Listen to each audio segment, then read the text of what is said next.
Guys, welcome back to the channel. Thank you for tuning in on today's video. Sorry for the little bit of noise in the background. Got somebody mowing the yard here. So, but we're gonna, as you can see, we have, oh, right there. We have the engine out of the daily already. That is because we need to tear this thing apart and show you guys what we found.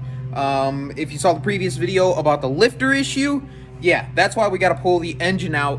Because in order to replace the camshaft, we actually have to pull the rear cover off and pull the heads off, get the tube in the back there off as well. So the whole engine had to come out in order to do that process. It is already studded, but we're going to go ahead and make sure that everything is right and proper and make sure we get the shorter push rods in the new ones. So I had a lot of people that were wondering, they wanted me to go a little bit in depth of removal of the engine. Unfortunately, I was already to the point where like I had to unbolt a few things and then the engine was out. So I'm gonna kind of briefly go over some of the key things and some of the tips and tricks that I do when I'm pulling these out. You can see I have the whole front clip still on the truck and everything. I've pulled these engines out so many times it's not even funny. So let's go over some tips and tricks and then we'll get started. So, engine-wise, we have everything off of the front. Fan, we did pull our tensioner. Our AC compressor, if you don't have an AC machine, you can actually just unbolt it and then just flop it up and out of the way just like that. Our power steering pump is over here. Again, we just unbolted that from the side of the engine and flopped that up as well. Other than that, it's a lot of basically everything here needs to be removed and pushed over or onto the engine, and then same thing over here. So we have our two fuel lines over there. As far as up front here goes, we pulled the main cross member that goes from here across to the other side. Radiator and intercooler are out of the way as well.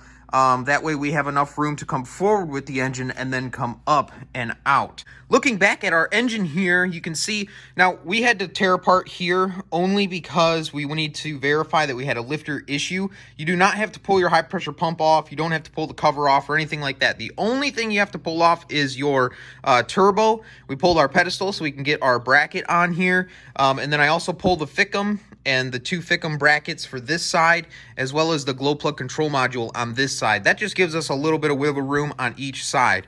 Now there is a ground strap that goes to the back of the engine here, and this bolts up on the passenger side. That you do have to remove that. It bolts right there where that bolt is, that little 8mm. So you do have to undo that. We also have a couple coolant hoses on both sides that need to be undone. But some of that stuff is pretty self-explanatory. But going towards, so you can see we still have the starter on. All you have to do for that is just undo the wiring for it right here and right here. And then you'll have the power wire, and you'll also have your, if you do have one of these, your block heater plug needs to be undone as well. But then it goes along, and then right there, right in that hole, there is a stud with a 10mm nut. You have to undo that because that's what holds up the transmission lines and those power cords that run back to here. So you do have to undo that. That's probably one of the biggest pain in the butts. But once you get the AC compressor out of the way, it's not too bad to get to. So little tip there for doing that.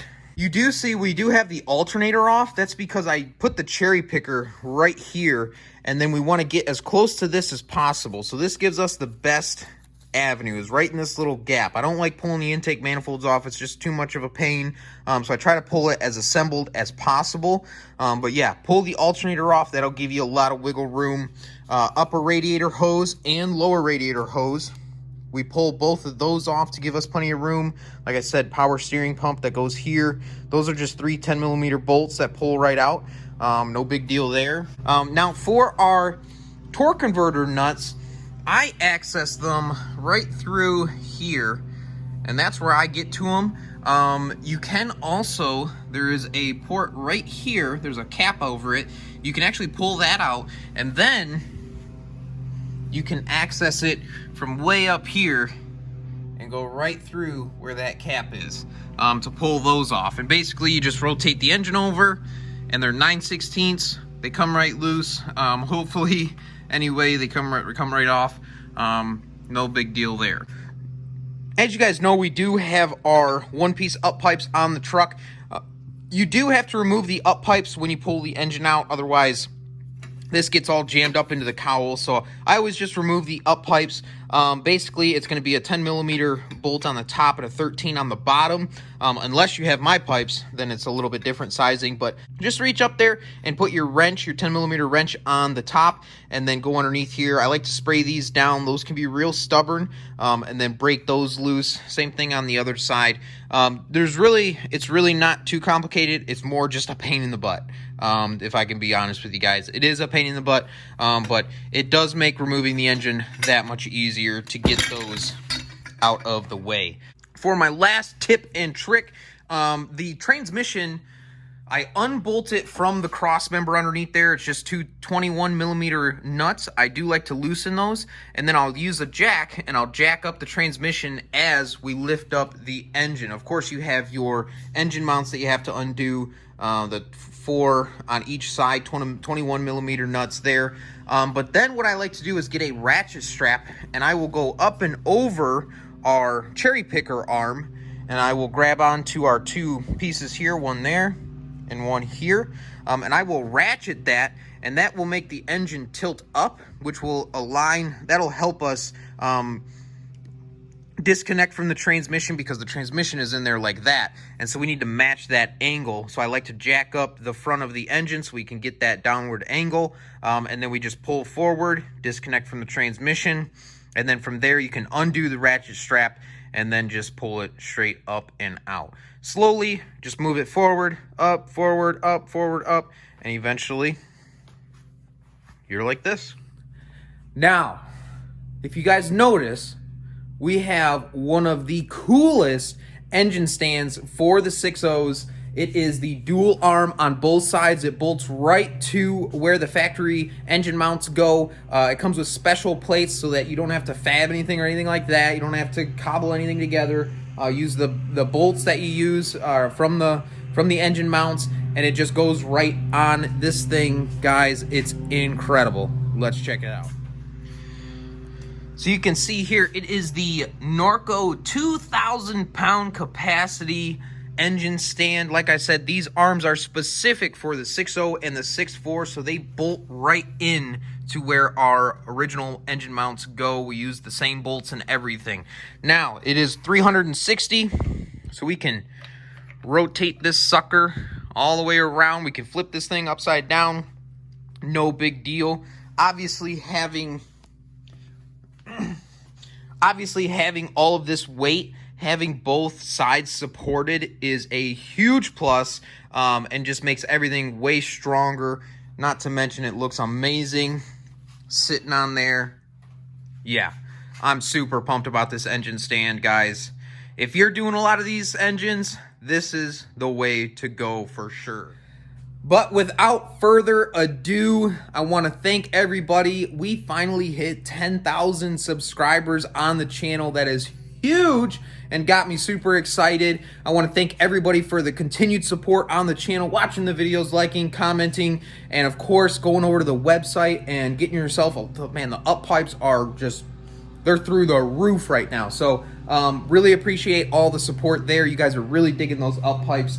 All of those are linked down in the description. We do have 3 patrons now, so thank you to the 3 patrons that are over there. I will be doing a giveaway now that we've hit the 10,000 subscriber mark. I'm gonna be doing a giveaway. I will release the details in one of the coming videos, and so you guys are gonna have to stay tuned for that. It's really exciting. I'm super pumped about it, and it's gonna be a lot of fun and really cool to do. So you guys will have to stay tuned for the giveaway that we're gonna be doing.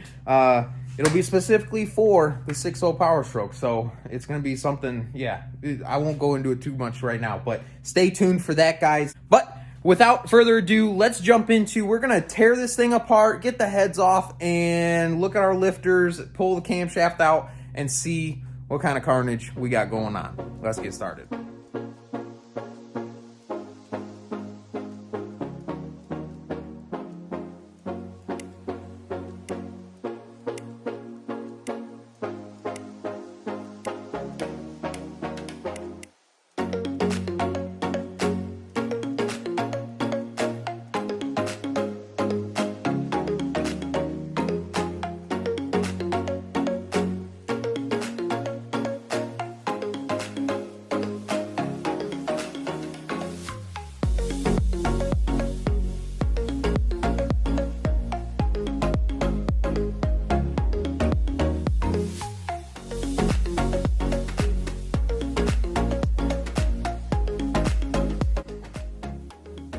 All right, here's the moment of truth. We're gonna pull both heads off and we're gonna take a look.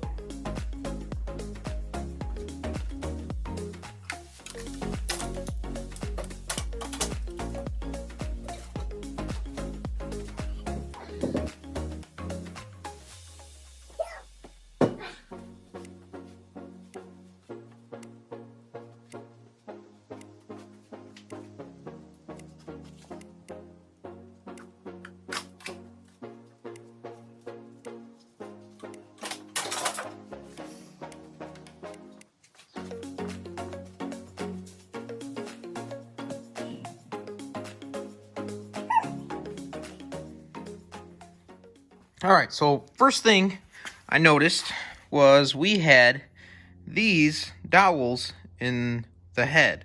So what this tells me, and these are the step dowels that Ford gives you when you buy Ford OEM head gaskets. And so this step dowel goes from 18 millimeter to 20 millimeter. So that tells me that when this truck was studded, these heads were replaced.